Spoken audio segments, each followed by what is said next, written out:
Hi, welcome to the Willow Worlds podcast. November has 2 posts and this first one is called Starting in the Middle. We'll cover baselines, the shifting baselines effect, and our project site, Muiredge Park. Starting in the middle is an idea that comes from post-qualitative research. Post-qualitative research has a sort of cult following.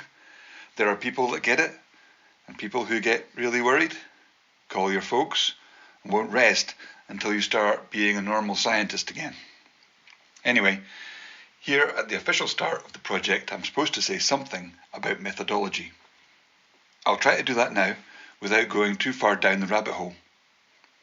Post-qualitative research is characterized by irony and postmodern concerns. For example, when an observer realizes she is unavoidably part of what she observes, it becomes illogical to speak about the object of study without including the speaker herself. This self-consciousness unravels the objectivity of the work, particularly in dynamic, messy contexts like communities and landscapes. What works for a petri dish, doesn't work for a community-led research project. The post-qualitative researcher is not against data or the scientific method, but aware of the limitations of modern scientific methods in some fields of study. This research is about using willow to afford protection to small tree plantations. One of the research questions is this: will a roe deer bother to break through a willow fedge or not? A modern traditional scientist might think that given enough controlled conditions, a roe deer, a willow fence, and a tree plantation could be experimented with. But we're not interested in whether the roe deer breaks through a willow fence in controlled conditions, or even in nature. We are interested in the feral, messy zones where semi-wild roe deer live in the Scottish lowlands. We have an experiment, but our results won't be fully objective. We won't have graphs or equations that we can say are reliable. We aim to convince you simply that we were here and we know what happened. Post-qualitative research papers often think aloud about methods of their deliberate lack of them. This no method can feel like a ritual, as if crafting a worthy word spell might summon authority. Anyway, I'm not going to spend a long time on it except to say, here's a narrative to go along with the photos and the other evidence. I hope you enjoy it, and it is what it is. We are starting in the middle, with many things already in progress. 4 years of willow fedge growth and 7 years of nature restoration attempts. It's hard to separate myself from the places I'm trying to study. I no longer have a methodology that exerts itself from outside the project at all. Instead, ideas, actions, people and places connect like a rhizome of roots.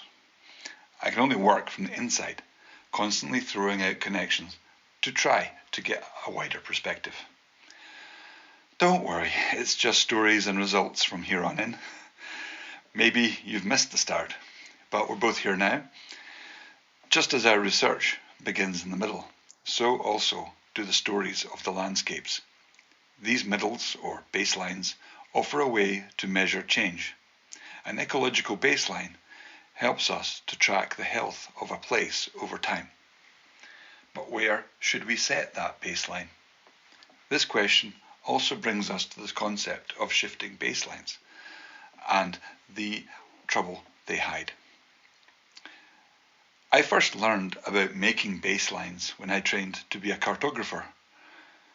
A baseline is the most accurate measurement you can make on a map, because all the other measurements depend on or are statistically adjusted to that baseline measurement.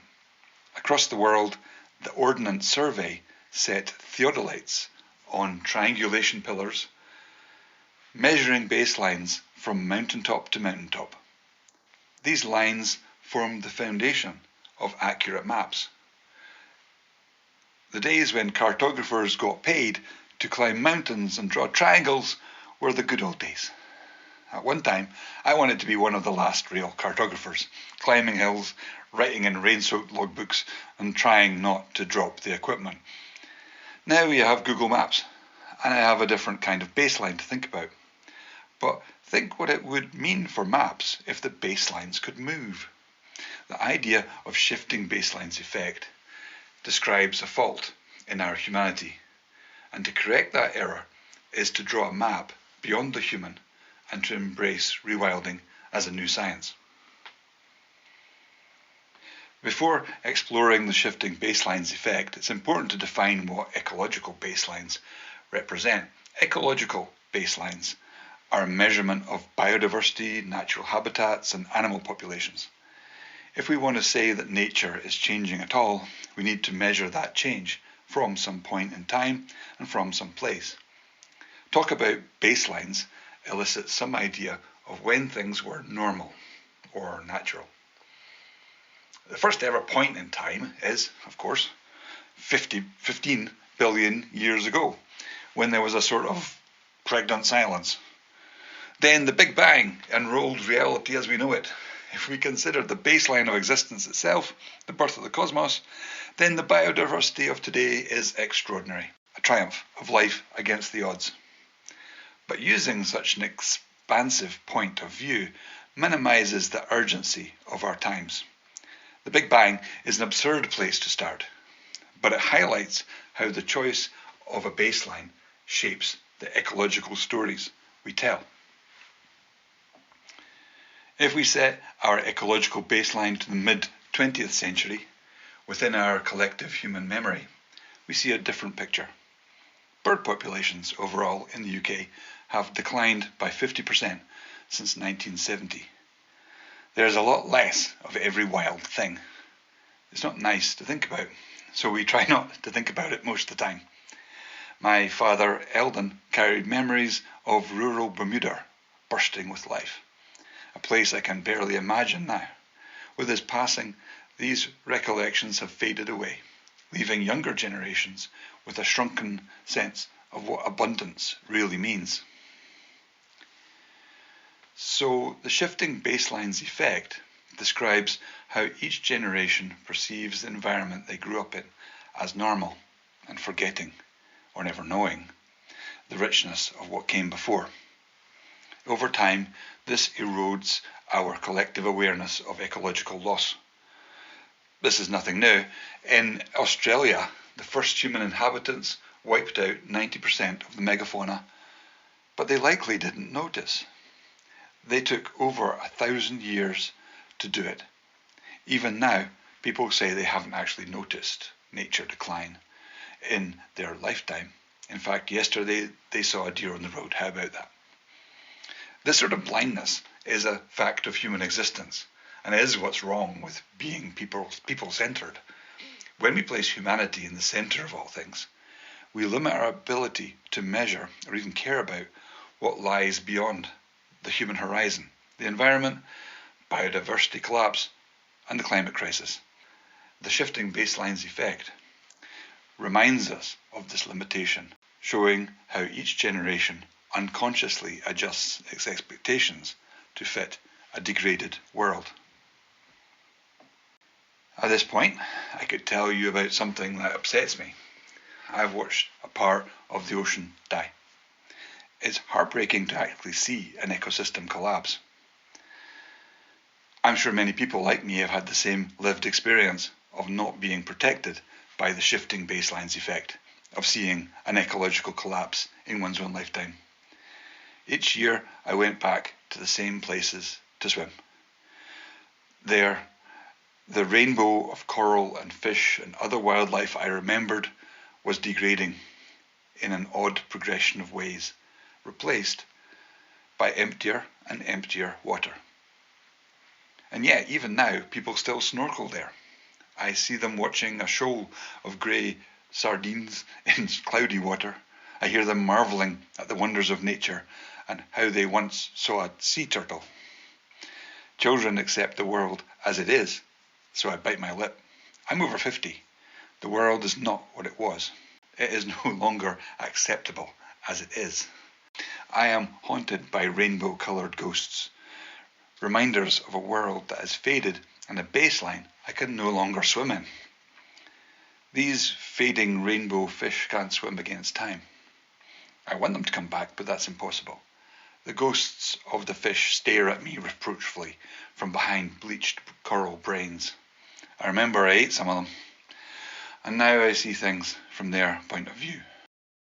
The shifting baseline's effect reminds us of the losses we've grown accustomed to. But where should we set our baselines to imagine restoration? This is where the science of rewilding offers a new perspective.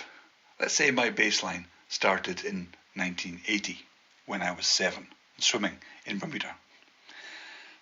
I say I've seen part of the ocean die over the last 40 years. If I could see that part of the ocean in 1880 or 1780, I think I would be even more upset. There would be more rainbow ghost fish the further back I went. Only when we get back to a point when there was minimal human impact will the ghost fish stop gathering around me. A point in time in the past when there was little or no human impact on the ecosystem is where rewilders set their baselines. At the end of the last ice age, around 10,000 years ago, Europe's landscapes were home to megafauna like woolly mammoths and woolly rhinos, thriving in ecosystems as wild and as untamed as today's African savannas. This pre-human baseline offers a starting point for addressing post-human challenges like climate change and ecological collapse. Rewilding challenges us to think beyond our own lifetimes, to imagine a world where ecosystems flourish once more. It offers a baseline not only for restoration, but for reconnection with nature, with time, and with the ghosts of what we have lost. The rainbow fish may never return, but in rewilding, there's a chance to create something new, a place where nature can make some gains. The new science of rewilding has shifted our understanding of what nature would be like if we had never existed. Of course, we plan to exist with nature, but for the sake of the relationship, it matters what nature's baseline is.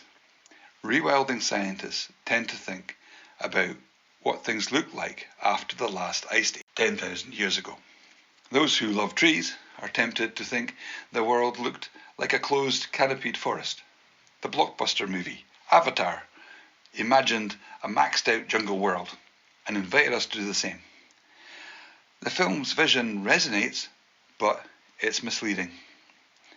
In reality, the post-glacial UK was a mosaic of habitats shaped by the interplay of megafauna, predators, and vegetation. There were megafauna that dismantled and consumed trees, enormous deer, aurochs were huge cows, and bison generated grasslands.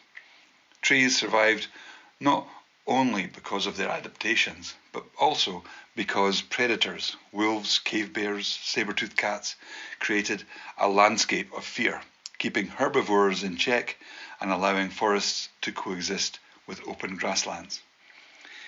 In our baseline world, the carnivores are very picky, and most carnivores are themselves someone's prey. Most carnivores aren't interested in what they could catch. They are noble, niche predators interested in a particular prey species. In this way, incredible population densities exist at this time. And rather than being a riotous assembly, most animals basically ignore each other, concentrating only upon their most important concerns. Let's try to imagine how that looked. It's dawn in the grassland. A mouse finds a seed to eat and stops out in the open. It's a slight error on her part. A kestrel hovers overhead. It senses the vole and adjusts its position for a better look. But it catches the silhouette of a sparrowhawk on the edge of its vision. The sparrowhawk's approach is interrupted by a goshawk, which swoops suddenly. Goshawks eat sparrowhawks. But today, This one is diving for cover. A golden eagle passes high above. Golden eagles will go for a goshawk, but for now, no one is getting a meal, except the mouse. The mouse lives in a landscape of fear. He is in fear of the kestrel, a small raptor, who fears specialist hunters of small raptors, sparrowhawks, who fears hunters of specialist hunters of small raptors, goshawks, who, in turn, has a good reason to fear golden eagles. Such food webs allow populations to be high and to balance. Animals are everywhere, and kills are effectively restrained. Only the young, the old, the sick, and the careless are in danger. The hard rules of the Holocene apply to everyone. It is cruelty, but these inhumane rules afford many lives, and many kinds of lives, to be lived. The soil, too, is clearly alive. Its top layer of soil is soft and crumbly, teeming with insects and worms. There are many beasts that draw down the dung and the carcasses of megafauna. Each movement enriches the ground, creating a fertile foundation for trees and grasses. Below, the fungal network links plant roots, forming a silent subterranean web that sustains the life above. This cycle of decay and renewal anchors the mosaic of habitats, a testament to the interconnectedness of the post-glacial world. But even in this baseline paradise, life happens on a very thin layer of vibrant topsoil, which lies on top of completely dead rock. Muiredge Park, 2024. Muiredge Park isn't the Holocene soil of 10,000 years BC. Muiredge Park 2024 is a middle, and it is a place of the Anthropocene. Humanity is the dominant force shaping the planet, and a stable Holocene climate has given way to climate chaos. The contrast between the post-glacial Holocene baseline and our corner of an unstable Anthropocene middle is stark. At a glance, Muiredge Park is grassland, but it's nothing like the grasslands of our baseline. It's empty land, haunted by ghosts of species past. But maybe human hands can plant a better future. Unlike the ocean, which we understand as constantly moving, we often think of land and soil as static and unchanging. But that is yet another case of the shifting baselines effect. Muiredge Park has been reshaped by human hands over hundreds of years, a timeline beyond the human hippocampus. Its strata bear unmistakable Anthropocene fingerprints, rock and broken clay from the mines below, bricks and broken tiles, and more recently, plastic bottles and vapes. Beneath the grass, the layers are already turned over and mixed, and even the ghosts are buried in human debris. When we look at our post-glacial baseline world, and then consider restoring nature in a small park in a Scottish town, it seems impossible. A full nature restoration at Muiredge Park is of course beyond us. Still, Rewilding dreams big and acts local. By restoring nature where it can be restored, we participate in a larger story of renewal across the world. A story that I hope is as dynamic and complex as the ecosystems we hope to revive. Understanding these shifts in baselines sharpens our perspective on the challenges of restoration. In the Anthropocene, Muiredge Park has been shaped by centuries of human violence. I want to describe how far Muiredge Park has sunk from that Holocene baseline ecosystem, its woolly mammoths and spectacular food webs. I'll attempt to describe it, starting underground. Nobody knows, but I suspect that 30 metres below Muiredge Park lies salt water in inky blackness, rising and falling with the tide. I once found a place where you could drop a stone and hear the splash 30 metres below, until the coal board came to seal it. There's a story about how the local school's concrete foundations kept disappearing into the ground as they were building it. Apparently the liquid concrete made its way to Rosyth, and that's why the school got built next to the main road.